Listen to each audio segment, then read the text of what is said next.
Catherine Mlangeni, whose son, Begi, was a human rights lawyer. And in the dying days, right at the end in 1991, he received a cassette tape which had a bomb, an explosive device in it. And so she had to witness this horror of finding her son with the cassette tape that had essentially blown him up.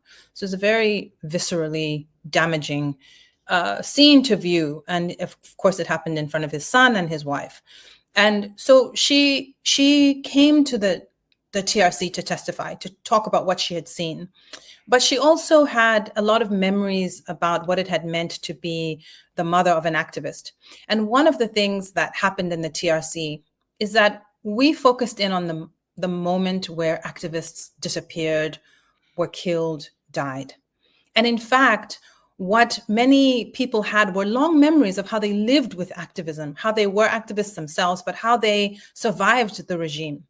And it occurred to me as I read her story about how she would hide her son, how she would lie to the police. And then when they found him at home, how she would put her body between them and her son, which is a story that I think is very familiar to us. We saw that in the story of Winnie Mandela. That's why she's such a compelling figure, because so many of us saw her put her body on the line between the community and the police so many times, right? So it's a very evocative scene. Both politically, but much more than that. A mother will defend her child. And I think part of the tragedy, what we're witnessing with what's happening in Palestine, is that even that love is no longer. And I think Palestinian women, Palestinian mothers have a very long and very similar history to Black women in South Africa of putting their bodies on the line. Many people will remember that, very powerful image of, oh my goodness, Tamim, the woman who stood in front of the tank with her flaming red hair. I'm forgetting her name. Tamimi. That's right.